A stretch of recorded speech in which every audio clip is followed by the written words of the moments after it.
আমি মালাকুল মউত হযরত আজরাইল। হযরত ইদ্রিস আলাইহিস সালাম আজরাইলের কথা শুনে স্তব্ধ হয়ে গেলেন। তার শরীর থরথর করে কাঁপতে শুরু করলো। তিনি বললেন, মনে হয় আজ আমার জীবন শেষ। অতঃপর ইদ্রিস আলাইহিস সালাম হযরত আজরাইল আলাইহিস সালামকে বললেন, আপনি কি আমার রূহ কবজ করার জন্য আমার নিকট আগমন করেছেন? তখন হযরত আজরাইল আলাইহিস সালাম বললেন, ওহে আল্লাহর নবী, না, আমি আপনার রূহ কবজ করার জন্য এখানে আগমন করিনি, বরং আমি আপনার সাথে ভ্রাতৃত্বের বন্ধন স্থাপন করার জন্য আগমন করেছি। হযরত ইদ্রিস আলাইহিস সালাম বললেন, আপনি কেন আমার সাথে ভ্রাতৃত্বের বন্ধন স্থাপন করতে চান? মালাকুল মউত সালামকে বললেন, আমি আকাশ থেকে খেয়াল করেছি আপনার ইবাদত বন্দেগীর প্রতি আপনার একাগ্রতা এবং আপনার ইবাদত বন্দেগী দেখে আমার নিকট খুবই ভালো লেগেছে। আর এজন্যই আল্লাহ রাব্বুল আলামিনের নিকট আমি বারবার ফরিয়াদ জানিয়েছি, আল্লাহ যেন আমাকে সুযোগ করে দেন এবং আমি আপনার সাথে ভ্রাতৃত্বের বন্ধন স্থাপন করতে পারি। বারবার ফরিয়াদ করার কারণে আল্লাহ রাব্বুল আলামিন আমার ফরিয়াদ কবুল করেছেন এবং আমাকে আপনার নিকট আসার অনুমতি দান করেছেন।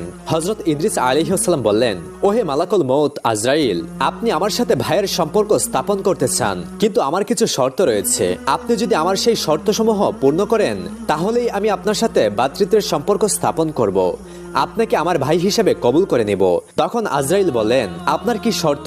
আপনি আমাকে বলতে পারেন, আমি আপনার সকল শর্ত পূরণ করতে রাজি আছি। হযরত ইদ্রিস আলাইহিস সালাম বললেন, আমার শর্ত হচ্ছে আপনি আমার রূহ কবজ করবেন।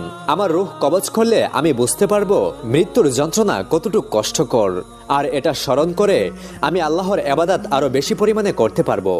আজরাইল আলাইহিস সালাম বললেন, ওহে আল্লাহর নবী, রূহ কবজ করার দায়িত্ব যদিও আমার, কিন্তু আমি আল্লাহর হুকুম ব্যতীত কারো রূহ কবজ করতে পারি না, আর এখন আপনারও মৃত্যুর সময় হয়নি। হযরত ইদ্রিস আলাইহিস সালাম বললেন, আপনি আল্লাহর নিকট ফরিয়াদ জানান, আল্লাহ যেন আপনাকে এই হুকুম দান করেন। মালাকুল মউত আল্লাহ রাব্বুল আলামিনের কাছে ফরিয়াদ জানালেন, ওহে আল্লাহ, আপনার নবী মৃত্যুর যন্ত্রণা সাধন করতে চাই, আপনি তাকে এই অনুভূতি দেন।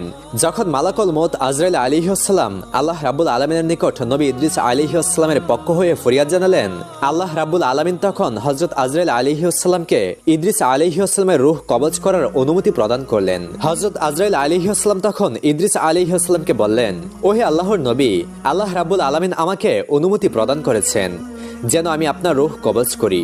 ইদ্রিস আলাইহিস সালাম এই কথা শুনে খুবই খুশি হলেন। তিনি বললেন, ভাই, আপনি আপনার কাজ শুরু করুন। এরপর হযরত আজরাইল আলাইহিস সালাম ইদ্রিস আলাইহিস সালামের রূহ কবজ করার জন্য পরিপূর্ণ প্রস্তুতি নিয়ে তাকে জমিনে শুইয়ে দিলেন। তাকে জমিনে শুইয়ে দেওয়ার পরে ইদ্রিস আলাইহিস সালামের রূহ কবজ করে নিলেন। হযরত আজরাইল আলাইহিস সালাম খেয়াল করলেন যেন ইদ্রিস আলাইহিস সালামের কোনো কষ্ট না হয়, এজন্য তিনি তার রূহ আস্তে আস্তে কবজ করেছিলেন। রূহ কবজ করা সম্পূর্ণ হলে আল্লাহ রাব্বুল আলামিন